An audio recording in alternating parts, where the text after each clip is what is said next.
selamat pagi Bapak Ibu. Selamat pagi Pak. Salam sehat untuk kita semua dan salam bahagia.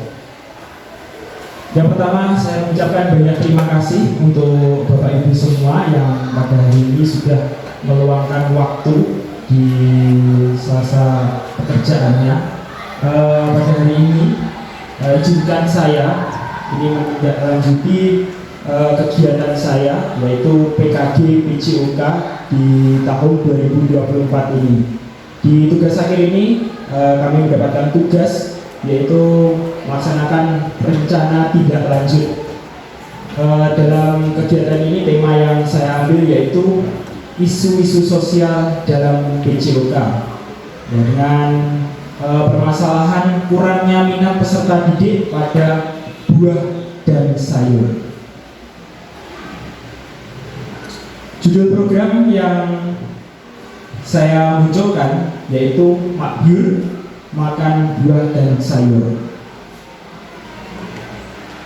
Yang menjadi latar belakang program atau kegiatan ini saya munculkan yaitu yang pertama, buah dan sayur itu mengandung vitamin, mineral, serat, dan antioksida yang penting untuk pertumbuhan dan perkembangan anak.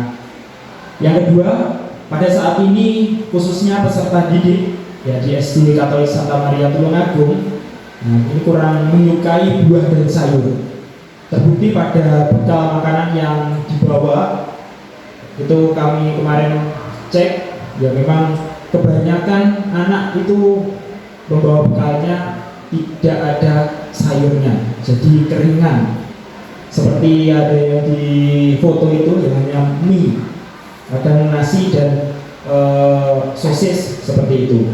Nah, sehingga ada beberapa peserta didik ini sering kelelahan saat mengikuti pembelajaran PCOK. Kemudian yang ketiga, di SD Katolik Santa Maria Tulungagung ini memiliki kantin sehat. Nah, ini perlu kita manfaatkan dengan baik.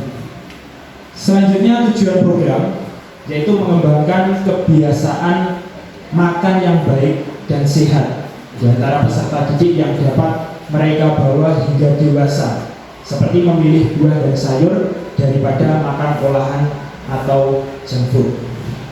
Kemudian yang kedua, untuk menanamkan rasa cinta dan kebiasaan menikmati buah dan sayur pada peserta didik.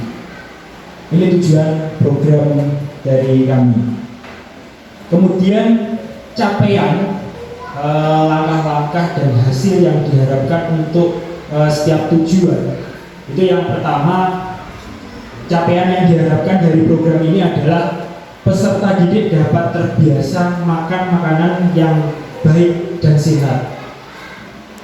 Langkahnya seperti apa? Yaitu langkah awal, sosialisasi hidup sehat, salah satunya makan buah dan sayur. Ini langkah awal yang perlu kita ambil, yaitu sosialisasi. Jadi agar peserta didik itu mengetahui manfaat buah dan sayur. Selanjutnya yang kedua, capaian dari program ini adalah peserta didik dapat memiliki rasa cinta menikmati buah dan sayur. Caranya membiasakan peserta didik itu makan buah dan sayur 1 minggu sekali pada saat di sekolah. Jadi kalau di sekolah mungkin kita bisa memantau ya, kita bisa memantau kegiatan makan buah dan sayur. Ini lini masa, jadi program ini nanti kegiatannya apa, kemudian waktunya kapan, ini secara garis besar ini kami rencanakan sementara seperti ini. Yang pertama, merencanakan kegiatan. Ini kita sudah masuk di bulan Agustus, minggu pertama. Jadi ini kita sudah ada rencana dalam program ini di minggu pertama bulan Agustus. Kemudian sosialisasi kegiatan. Nanti kita akan sosialisasi baik untuk peserta didik maupun untuk orang tua. Nah, orang tua ini nanti fungsinya atau untuk mendukung kita itu di bulan Agustus minggu ketiga. Yang ketiga, ini pelaksanaan kegiatan. Setiap kelas itu melaksanakan 1 minggu sekali. di bulan September sampai November. Kenapa kok tidak pelaksanaannya langsung seterusnya? Tidak Bapak Ibu, karena nanti kita perlu ada monitoring dan evaluasi seperti itu. Dan monitoring dan evaluasi ini kami jadwalkan di bulan Desember minggu pertama. Kemudian setelah kita monitoring dan evaluasi dampaknya seperti apa ke peserta didik, atau apakah rubriknya dari anak-anak yang tidak menyukai sayur dan buah ini berapa persen, ataukah meningkat menjadi semua menyukai, itu nanti di dalam evaluasi ini. Kemudian setelah evaluasi kita akan melaksanakan tindak lanjut di bulan Januari di tahun 2025. Kemudian ini adalah struktur program dan mitra dalam KOMBEL, komunitas belajar. Kita nanti tentu melibatkan kepala sekolah, kemudian bidang kesiswaan, guru kelas, ya semua kelas 1 sampai kelas 6. Ini ada 11 guru kelas, kemudian guru olahraga, petugas kantin, nanti ada Mbak Dewi dan Mbak Puri, dan peserta didik kelas 1 sampai kelas 6. Kenapa saya mencantumkan petugas kantin? Karena nanti saling berkesinambungan dan terkait dengan kegiatan ini. Selanjutnya pernyataan tentang kapasitas yang dimiliki kelas atau sekolah. Nah, ini sekolah memiliki 2 tenaga kantin dan tentunya paguyuban wali murid sebagai penyaji makanan. Ini. Lanjut untuk rencana evaluasi. Evaluasi dilaksanakan setelah program kegiatan ini terlaksana. Ya, biarkan program ini terlaksana dulu, kemudian kita akan mengadakan evaluasi. Kemudian sumber data dan teknik pengambilan. Caranya kita nanti evaluasi seperti apa? Yang pertama, evaluasi efektivitas program. Program ini efektif apa tidak dilaksanakan. Kemudian efisiensi program dan dampak program. Dampaknya ini seperti apa? Apakah dampaknya itu lebih baik atau lebih buruk? Nah, nanti kita akan mengevaluasi. Ini dilakukan oleh guru dan tenaga kantin dengan cara forum terbuka, ya, secara terbuka saja. Umpan balik dari peserta didik dilakukan dengan cara membagikan kuesioner kepada peserta didik untuk mengukur perubahan perilaku. Jadi nanti setelah program ini terlaksana, peserta didik diberi lembaran isinya kuesioner. Nah, tentang perasaannya bagaimana setelah makan buah dan sayur, apakah suka jenis sayur apa yang disukai dan lain sebagainya. Gitu. Kemudian tidak lanjut. Yang pertama ini menggunakan hasil evaluasi untuk menyempurnakan program, baik dalam hal strategi maupun implementasi. Tentunya setiap program itu tidak di awal itu tidak langsung sempurna ya Bapak Ibu, pasti ada kekurangan yang perlu kita perbaiki. Dan itu dievaluasi, kemudian dan selanjutnya perlu ada tindak lanjut. Jadi tidak berhenti, setelah evaluasi tidak berhenti, tapi ada tindak lanjut. Yang kedua, menginformasikan hasil evaluasi kepada semua pihak yang terlibat, termasuk guru kelas, ya peserta didik dan juga orang tua. Kemungkinan tantangan yang dihadapi, ya kalau kita lihat ini peserta didik mungkin sudah terbiasa dengan makanan yang cepat saji atau makanan yang kurang sehat, nah sehingga sulit untuk mengubah kebiasaan mereka. Itu yang mungkin sering kita dengarkan atau melihat.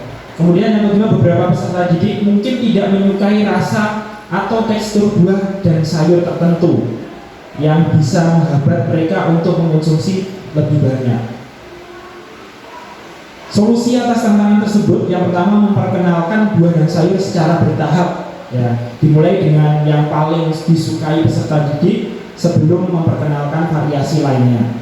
Kemudian mengadakan seminar atau sesi informasi bagi orang tua tentang pentingnya gizi seimbang dan bagaimana mendukung program ini di rumah. Ini sebenarnya sangat penting sekali kita memperkenalkan atau menginformasikan tentang program ini kepada orang tua, karena orang tua nanti akan orang yang akan mendukung kegiatan ini. Kemudian yang ketiga, melibatkan guru dan karyawan sekolah sebagai panutan dalam mengonsumsi buah dan sayur untuk mendorong peserta didik mengikuti. Jadi guru dan karyawan ini ya seharusnya sebagai brand ambasadornya ya untuk melakukan kegiatan atau program ini. Sementara itu dulu yang dapat saya sampaikan. Mungkin ada masukan atau umpan balik dari Bapak Ibu. Monggo, waktu saya serahkan kepada Bapak Ibu.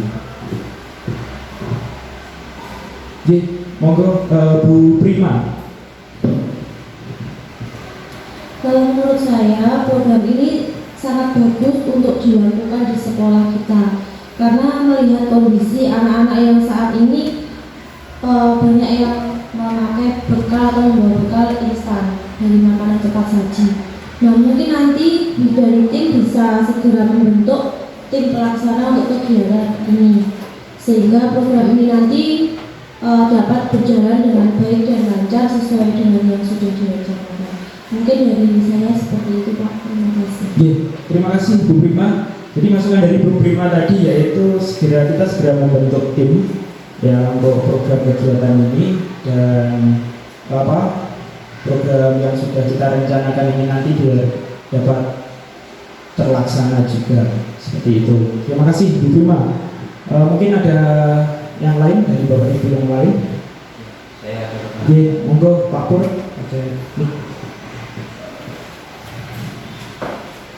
Terima kasih untuk waktunya. Saya setuju dengan program ini, Pak. Yang menjadi pertanyaan saya, bagaimana penjadwalannya dan bagaimana penyajian makanannya? Apakah anak ini membawa bekal buah dan sayur ini dari rumah masing-masing, ataukah disediakan oleh pihak sekolah sendiri? Terima kasih, Pak. Terima kasih Pak Pur. Dalam hal ini Pak Pur juga mendukung ya untuk program kegiatan ini. Yang menjadi pertanyaan bagaimana untuk penjadwalannya dan juga untuk penyajiannya, apakah anak-anak membawa dari rumah ataukah sekolah yang menyajikan.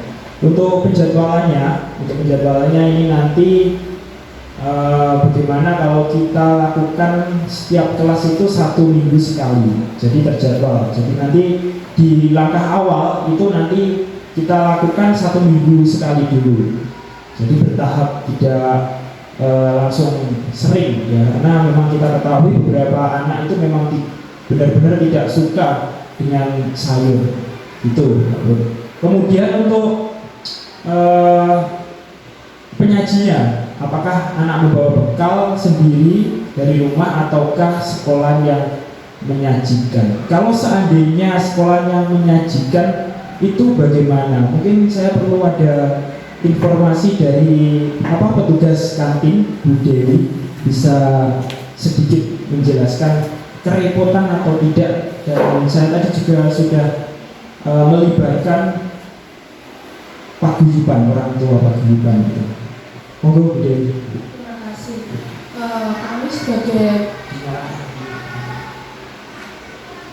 Kami sebagai petugas kantin sangat setuju dan mendukung jika diminta untuk menyediakan. Karena saya perhatikan jika anak-anak itu makannya dengan teman-temannya, itu rasa penasaran dan tertarik itu akan cepat. Sehingga karena mereka makannya bareng dengan teman itu butuh rasa senang juga. Jadi sangat berpengaruh. Terima kasih. Terima kasih Bu Dewi sebagai petugas kantin, tenaga kantin. Jadi jika yang menyajikan itu pihak sekolah itu tidak masalah ya, kita bisa ditata, nanti bisa koordinasi mungkin dengan paguyuban wali murid yang dapat membantu program ini juga, seperti itu. Ya memang kalau kita lihat kalau makan bersama-sama itu di satu tempat dengan satu kelasnya itu pasti lebih menyenangkan dan anak-anak lebih tertarik, seperti itu. Oke, seperti itu. Mungkin ada lain? Cukup ya? Baik, jika cukup, terima kasih untuk Bapak Ibu yang sudah berkenan mendengarkan paparan dari saya. Dan semoga ini nanti segera bisa kita tindak lanjuti dan memang bermanfaat untuk peserta didik khususnya, ya, dan juga nanti pengembangan di sekolah kita di SD Katolik Santa Maria Tulungagung. Terima kasih semuanya. Dan akhir kata dari saya, selamat pagi, salam sehat dan salam bahagia. Terima kasih.